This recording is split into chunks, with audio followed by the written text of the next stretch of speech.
नमस्कार, राम राम, दो सलाम, सत श्री अकाल। कैसे आप सभी? उम्मीद करते हैं आप सभी बहुत अच्छे होंगे। स्वागत है आप सभी का एक बार फिर से आपके अपने YouTube channel skill educational tips में। तो प्यारे बच्चों, जैसे कि आप जानते हो कि अभी हमारा चला हुआ है अवकलन अवकलन यानी डिफ्रेंशिएशन, और आज होगा हमारा लेक्चर 3 के अंदर हम पढ़ेंगे। यहाँ पे थंबनेल पे भी आपने देख लिया होगा कि आज का हमारा सेशन होगा 3 टॉपिक्स को लेकर। अब फर्स्ट जो हमारा टॉपिक होने वाला है आज के लेक्चर 3 में, वो होगा अचर फलन का अवकलन, derivative of a constant. Second topic होगा एक अचर तथा एक फलन के गुणनफल का अवकलज, derivative of the product of a constant and a function. Last and third होगा हमारा सी, दो फलनों के योग अथवा अंतर का अवकलज, that is derivative of the sum और डिफरेंस ऑफ टू फंक्शंस। तो आज के इस लेक्चर 3 में हमारे 3 टॉपिक्स हैं, 3 पॉइंट्स हैं जिनको हम यहाँ पे क्लियर करेंगे। तो आप लोग नोटबुक और पेन लेकर बैठ जाइएगा, जिससे कि आप इनको स्टेप बाय स्टेप समझते हुए चले और नोट करते हुए चले। तो वीडियो को स्टार्ट करने से पहले अगर आप हमारे चैनल पर नए आए हो तो हमारे चैनल को सब्सक्राइब कर लेना, घंटी के आइकन को भी प्रेस कर लेना, जिससे हमारे आने वाले सभी वीडियोस का नोटिफिकेशन आपको टाइम टू टाइम मिलता रहे और आप हमारा वीडियो सबसे पहले देख सके। तो टाइम वेस्ट ना करते हुए शुरू करते हैं आज के इस लेक्चर 3 को। तो लेक्चर 3 में हमारा फर्स्ट पॉइंट यानी फर्स्ट टॉपिक, आज का जो हमारा पहला पॉइंट होगा वो होगा अचर फलन का अवकलज, डेरिवेटिव ऑफ ए कांस्टेंट। अब डेरिवेटिव ऑफ ए कांस्टेंट क्या होता है ये हमने आपको स्टार्टिंग में थोड़ा सा बताया था, बट आज हम यहाँ पे इसको क्लियर करेंगे। तो आपको ध्यान से समझना है। देखिए, किसी भी फलन का अवकलन करने के लिए आपको क्या चाहिए होता है? आपको चाहिए होता है एक चर फलन, दैट इज चर बोलते हैं ऐसी राशियां जिनका मान परिस्थिति के अनुसार बदलता रहता है, उन्हें कहते हैं चर राशियां। और यहीं पे बात कर लेते हैं अचर राशि की। अचर राशि हमारी होती है ऐसी राशियां जिनका मान निश्चित रहता है, अचर राशियां कहलाती है। अब अचर राशियों के अंदर हमारी आ जाती है गिनतियों की संख्या, that is numbers of countings. और जो हमारा अचर राशि होती है उनमें आता है हमारा ए से जेड तक के सभी लेटर्स। तो अब बात करते हैं इसकी, अचर फलन का अवकलज हम कैसे ज्ञात करते हैं और इसका अवकलज क्या होता है।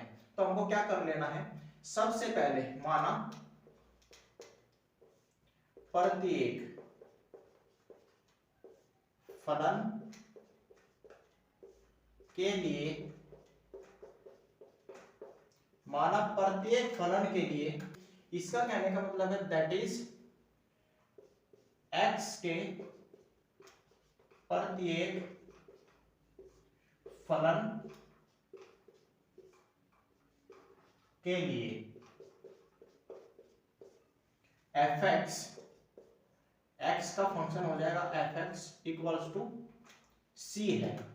अब x में हम अल्प वृद्धि करते हैं, दैट इज डेल्टा x करते हैं, और सुविधा के लिए हम डेल्टा x को लिखते हैं h। तो ये हो जाएगा f of x plus h equals to c। यहां तक कोई प्रॉब्लम नहीं होनी चाहिए। अब जो हमारा अवकल गुणांक ज्ञात करने का फॉर्मूला होता है वो होता है, ये आपको नोट कर लेना है, ये कंप्लीट अवकलन में यूज किया जाएगा। ये होता है d upon dx of f of x equals to limit s tends to 0 f of x plus h minus f of x upon h। ये हमारे पास फॉर्मूला होता है। अब यहाँ पे एक चीज और आपको नोट कर लेना है, जो ये c है, जो हमारा यहाँ पे c है, c होता है यहाँ पे हमारा अचर। क्या होता है? अचर।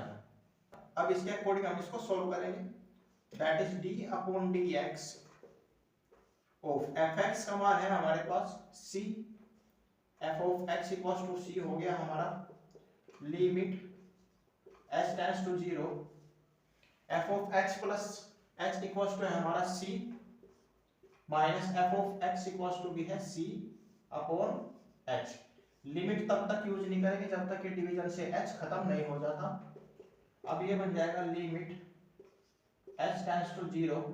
देखिए c minus c, that is दोनों अलग अलग चिन्ह क्या है और सेम टर्म है, तो ये हो जाएगा हमारा यहाँ पे 0 upon h।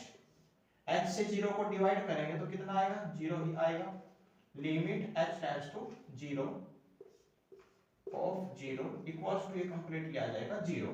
This implies that ये हो जाएगा finally d upon D x of c, f x equals to c तो है, इसका अवकलन आया है 0। समझ आया? अब c क्या है, c है अचर राशि, तो हम इसके लिए यहां पे लिखेंगे कि अचर फलन का अवकलन हमेशा शून्य होता है। समझ आया? तो ये आपको अच्छे से क्लियर कर लेना है और इसको याद भी कर लेना है कि जो हमारा अचर फंक्शन होता है उसका जो अवकलन होता है वो शून्य होता है, अर्थात दैट इज अचर का अवकल गुणांक, अवकल गुणांक शून्य होता है।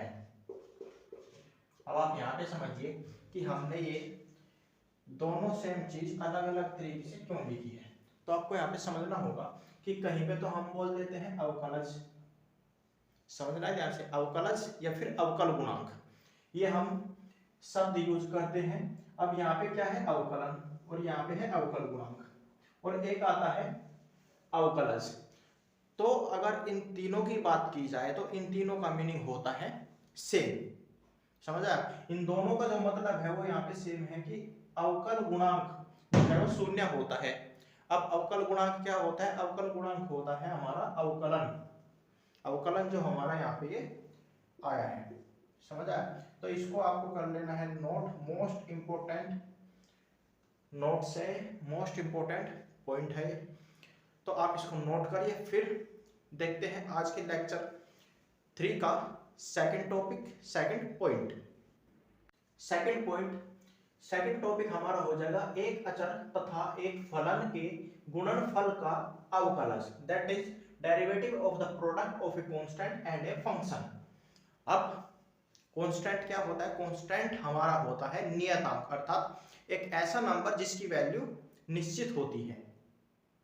दैट इज कहने का अगर सिंपल सी भाषा में यहाँ पे यूज करें तो हम बोल सकते हैं अचर। समझ आया?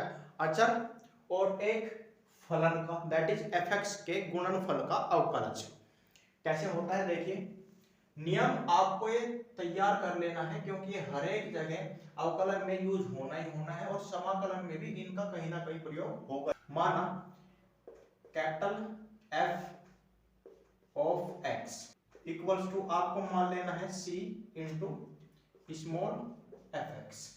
अब आप यहाँ पे ध्यान से समझिए, यहाँ पे मतलब है कि जहां c इक्वल्स टू तो है हमारा अचर, दूसरा है हमारा फलन, अर्थात एफ एक्स इक्वल्स टू यहाँ पे हम मानेंगे हमारा हो जाएगा फलन। अब हमारा जो अवकल गुणांक ज्ञात करने का फॉर्मूला होता है उसको हम यहाँ पे यूज करेंगे, D upon D x of F of X equals to limit h tends to 0, ये होता है हमारे पास f of x plus h minus f of x upon h। अब आप यहाँ पे ध्यान से देखिए कि यहाँ पे है हमारा स्मॉल fx और यहाँ पे हमने f यूज किया है कैपिटल, तो हम इसी तरीके से इसको कन्वर्ट कर लेंगे।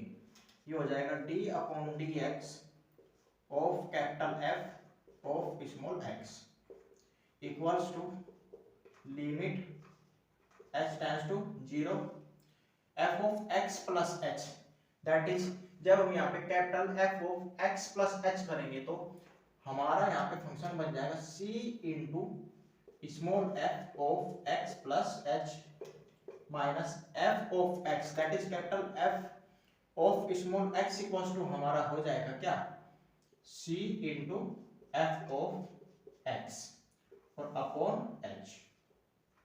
समझा।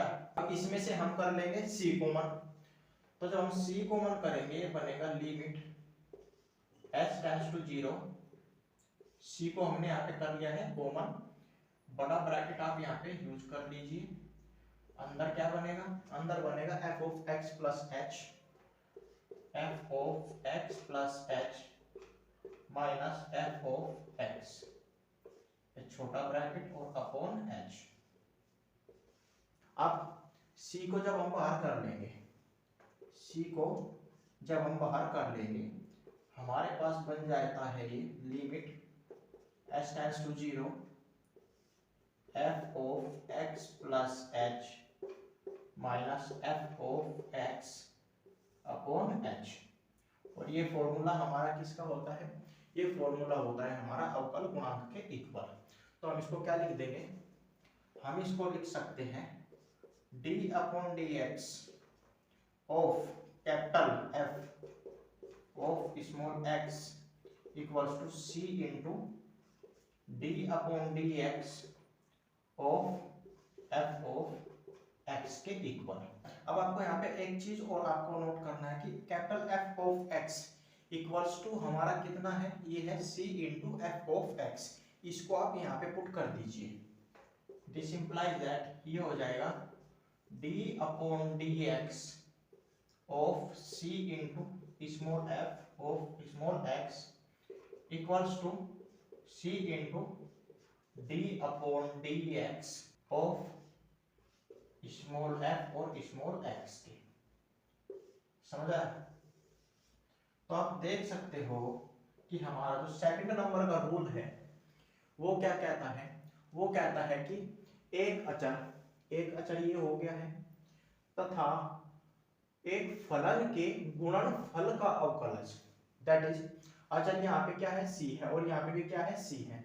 तो ये तो हो गया है हमारा अचर और ये हो गया है एक फलन। अचर और फलन का जो गुणनफल है उनका जो अवकलन आता है वो आता है अचर फलन और फलन के अवकल गुणांक के गुणा के बराबर। समझा। तो आप इस तरीके से इस रूल को समझ सकते हो, क्योंकि ये अब आगे जो हम एक्सरसाइज सोल्व करते हैं उसमें यूज होता है, उसमें इंटरनली इन्वॉल्व होता है। तो आपको ये अच्छे से तैयार कर लेना है। तो बेटा आप इसको नोट करिए और समझिए। देखिए हमारा जो सेकंड रूल कहता है वो कहता है ये, दैट इज एक अचर तथा एक फलन का गुणनफल का अवकलज। अब इसको अगर हम एक परिभाषा के द्वारा दैट इज शब्दों में लिखना चाहे तो हम इस प्रकार से लिखेंगे कि अर्थात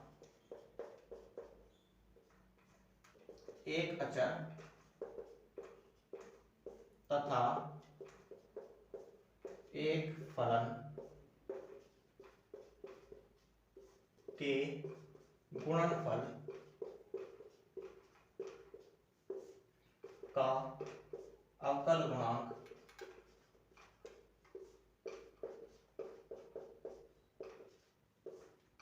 अचर तथा फलन के अवकल गुणांक के गुणनफल के बराबर होता है। समझा। तो आपको अगर बात आती है, आप कहीं कंफ्यूजन होते हैं, तो आप इस लाइन को समझ सकते हो। ये बेहद इंपॉर्टेंट लाइन है इसके लिए, क्योंकि कभी कभी ऐसा होता है कि बच्चे इसमें कंफ्यूजन होते हैं कि इनको बोलते क्या है। तो हमने यहाँ पे इसको एक सिंपल सी लैंग्वेज में डिफाइन कर दिया है। तो बेटा आप इसको नोट करिए और सेकंड रूल को आप इतना मजबूत कर लीजिए कि आप कहीं भी कंफ्यूजन ना हो। तो आप इसको नोट करिए। फिर देखते हैं आज के लेक्चर 3 का लास्ट टॉपिक। आज के लेक्चर 3 का हमारा लास्ट पॉइंट हो जाएगा सी, दो फलनों के योग अथवा अंतर का अवकलज, डेरिवेटिव ऑफ द सम और डिफरेंस ऑफ टू फंक्शंस। किस तरीके से करना है, सिंपल, आपको ध्यान से समझना है, आपको समझाने की गारंटी हमारी। बस आपको स्टेप बाय स्टेप हर एक पॉइंट नोट करते चलना है और हर एक पॉइंट को क्लियर करते चलना है। सबसे पहले आपको लेट कर लेना है, माना f of x equals to हमारा क्या हो जाएगा, ये हो जाएगा f1 of x plus minus f2 of x। इसके बाद हमारा जो अवकल गुणांक का सूत्र कहता है वो कहता है कि इसमें अल्पवृद्धि भी हम करते हैं, तो ये हो जाएगा f of x plus h equals to f1 of x plus h plus minus f2 of x plus h। अब जो हमारा अवकल गुणांक का फॉर्मूला होता है वो आपको यूज करना है, d upon dx of fx equals to limit h tends to 0 f of x plus h minus f of x upon h। ये हमारे पास फॉर्मूला होता है, इनका वैल्यूज रखिए, ये आ जाएगा limit h tends to 0 f of x plus h कितना है, ये है, इसको आप रख दीजिए f1 of x plus h plus minus f2 of x plus h। यहाँ पे आप मझला कोष्टक यूज कर लो, माइनस f ऑफ x, ये है हमारे पास मझला कोष्टक हम यहाँ पे लगाएंगे, f1 ऑफ x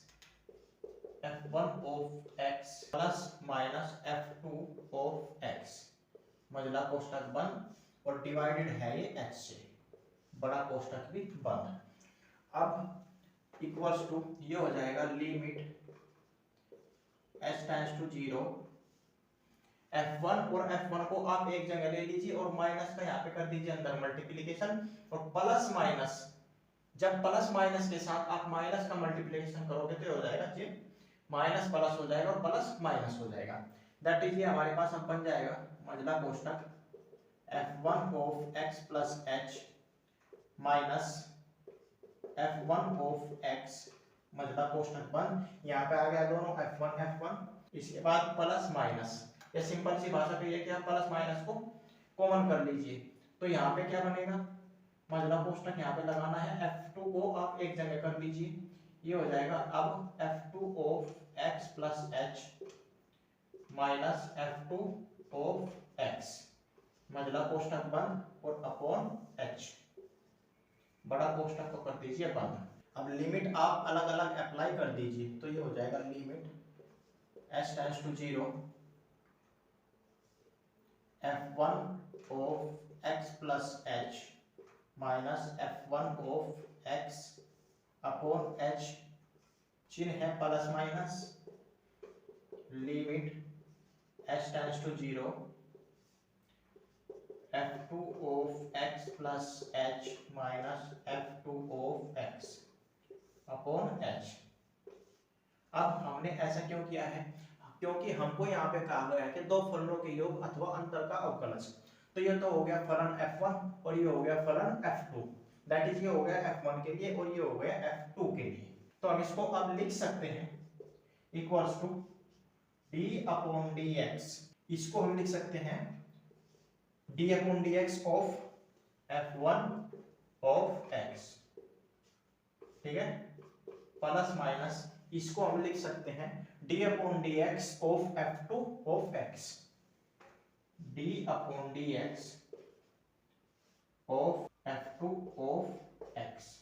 तो अब ये हमारा दो पॉइंट्स में डिवाइड हो जाएगा, दैट इज एक हो जाएगा f1 के लिए, एक हो जाएगा f2 के लिए, तो आप इसको एक बार नोट करिए, फिर नेक्स्ट इसका प्रोसीजर देखते हैं।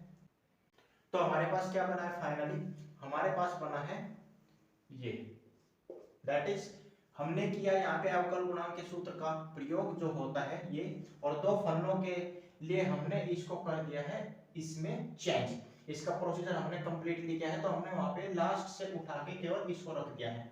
अब यहाँ पे इसको हम करते हैं अलग अलग, क्यों, क्योंकि हमसे कहा गया है योग और अंतर के लिए, तो हमारे पास ये हो जाएगा d upon dx of f1 of x plus F2 of x equals to d upon dx of F1 of x plus d upon dx of F2 of x।